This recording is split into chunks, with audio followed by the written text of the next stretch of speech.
Waalaikumsalam warahmatullahi wabarakatuh. Alhamdulillahirabbil alamin. Terima kasih kepada teman-temanku semuanya yang sudah meluangkan waktunya pada kegiatan kita pada pagi hari ini. Saya Sunanisa Abdullah dengan NIM 22024419 dengan judul Efektivitas Pendampingan Kiai Hamzah Magil Pancor dalam upaya meningkatkan minat belajar peserta didik menggunakan media pembelajaran di MI NWDI 04 Pancor. Selanjutnya adalah latar belakang definisi pendidikan. Pendidikan merupakan suatu proses yang mencakup 3 dimensi: individu, masyarakat, atau komunitas nasional dari individu tersebut. Selanjutnya ada definisi belajar. Belajar adalah pendorong internal maupun eksternal yang mendorong siswa untuk mengalami perubahan perilaku. Proses ini biasanya didukung oleh beberapa aspek atau elemen yang menjadi faktor pendukung. Selanjutnya ada definisi minat belajar. Minat belajar adalah dorongan yang muncul dari dalam maupun luar diri siswa tersebut, berupa serangkaian upaya menciptakan kondisi ideal yang diinginkan. Nah, minat ini merupakan kesinambungan dan mengarahkan proses pembelajaran sehingga tujuan pembelajaran yang telah ditetapkan dapat tercapai. Selanjutnya ada keterlibatan peneliti. Nah, keterlibatan Kiai Hamzah Magil Pancor melalui program-program pengabdian PPL atau magang kerja dalam memberikan pendampingan kepada guru-guru di tingkat MI menjadi sangat relevan.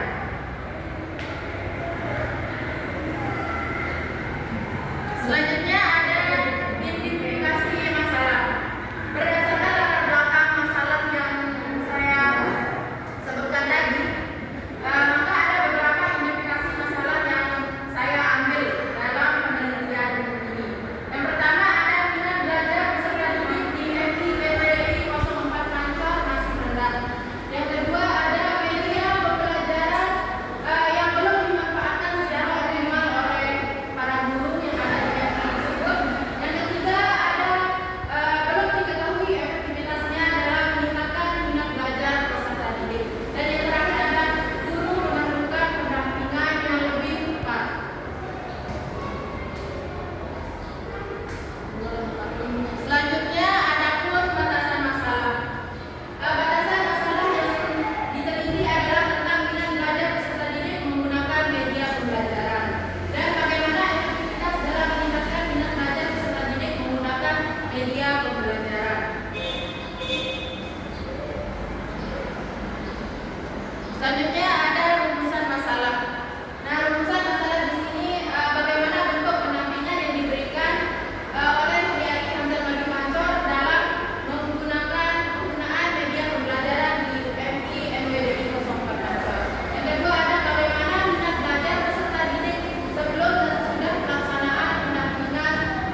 Mungkin hanya itu yang dapat saya sampaikan. Kurang lebihnya sekian. Assalamualaikum warahmatullahi wabarakatuh. Waalaikumsalam warahmatullahi wabarakatuh.